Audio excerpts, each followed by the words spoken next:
2/3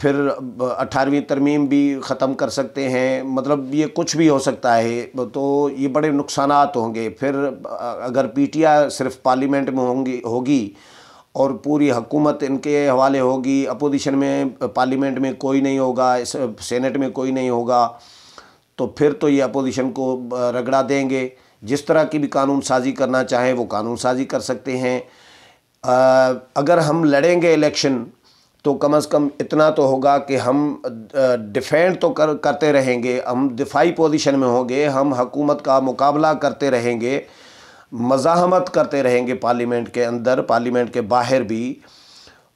تو اس لیے سینٹ کے انتخابات میں حصہ لینا چاہیے۔ تو مولانا جو نون لیگ ہے، نون لیگ کا موقف یہ تھا کہ ضمنی انتخابات میں حصہ لے نہ لے جو فیصلہ پی ڈی ایم کرے، لیکن سینٹ کے انتخابات میں حصہ لینا چاہیے، یہ نون لیگ کا موقف تھا۔ اور مولانا کا موقف یہ تھا کہ دونوں میں حصہ نہیں لینا چاہیے، سینٹ کے انتخابات میں بھی، ضمنی انتخابات میں بھی۔ مولانا کہتے ہیں کہ بھئی جب آپ نے استعفے دینے ہیں اگر تو پھر ضمنی انتخابات میں حصہ کیوں لے رہے ہیں؟ میں پہلے بھی ذکر کر چکا ہوں۔ آصف علی زرداری کہہ رہے ہیں کہ بھئی ضمنی انتخابات میں پیپلز پارٹی یہ سمجھ رہی ہے 3-4 سیٹیں جو سندھ کی جہاں پہ یہ ضمنی انتخاب ہونے جا رہا ہے، پیپلز پارٹی یہ سمجھ رہی ہے کہ یہ 200% ان کو یقین ہے کہ یہ ہماری سیٹیں ہیں، ہمیں ملیں گی، کیونکہ سندھ میں ان کے الیکٹیبل کھڑے کیے گئے ہیں اور وہ پہلے بھی جیتتے رہے ہیں، تو کبھی وہ سمجھ رہے ہیں کہ یہ ہماری ہیں نشستیں۔ تو ہم جب استعفے اگر دیتے ہیں تو یہ 4 نشستیں ہمارے پاس اضافی ہوں گی، تو یہ زیادہ بہتر ہوگا، ایک اسٹرینتھ ہمارے استعفوں کی بڑھے گی، ایک ویلیو بڑھے گی اگر جب بھی استعفے دیے تو، جب بھی ایسا موقع آیا تو۔ فی الحال استعفے کا بھی فیصلہ نہیں ہوا، اور مولانا نے وارننگ یہ دی ہے، الارمنگ جو سچویشن یہ ہے مقتدر قوتوں کے لیے، اسٹیبلشمنٹ کے لیے، کہ مولانا پہلے تو اناؤنس کر چکے تھے جے یو آئی، مولانا عبدالغفور حیدری، ابھی جو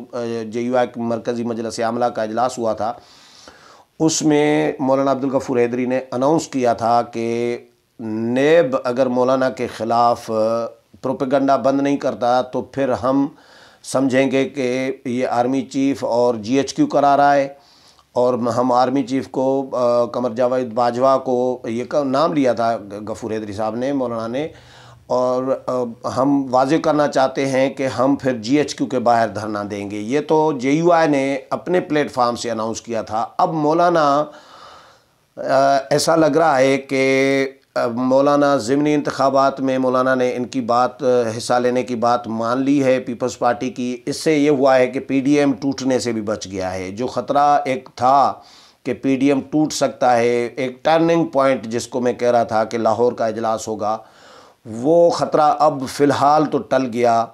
مولانا نے پی ڈی ایم کو بچا لیا ہے۔ میں اس کو کہوں گا کہ مولانا نے بچایا ہے، آصف علی زرداری نے نہیں بچایا۔ آصف علی زرداری نے اپنی بات منوا لی، مولانا نے ان کی بات مان کر پی ڈی ایم کو بچا لیا ہے، اور مولانا اب یہ منوانے کی کوشش کر رہے ہیں، یہ تجویز رکھی ہے پی ڈی ایم میں کہ جو لانگ مارچ ہوگا وہ پنڈی کی طرف بھی ہو، اسلام آباد کی بجائے پنڈی کی طرف بھی ہو سکتا ہے۔ اس پہ ڈسکشن پی ڈی ایم کر رہا ہے۔ تو یہ تجویز، یعنی یہ آئیڈیا یا تجویز جو بھی تھا، دھمکی تھی، اعلان تھا، وہ جے یو آئی کا تھا، وہ جے یو آئی کے پلیٹ فارم سے تھا، مولانا کی کردار کشی کرنے کے نتیجے میں، ری ایکشن میں۔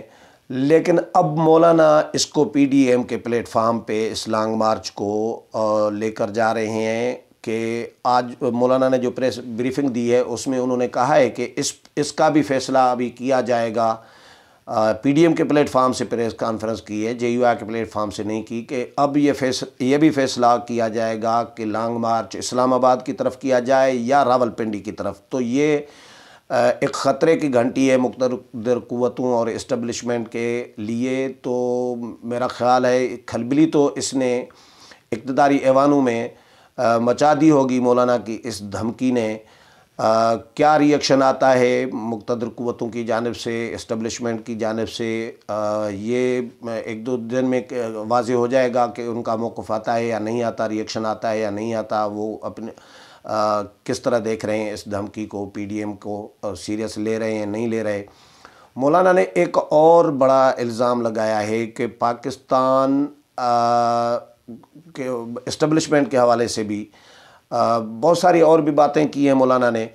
تو پاکستان جو ہے اسٹیبلشمنٹ کے جو ہے جال میں پھنستا جا رہا ہے، تو ہم اب ڈائریکٹ سیدھے اسٹیبلشمنٹ کے خلاف ہم کھڑے ہوں گے، یہ مولانا نے دھمکی دی ہے۔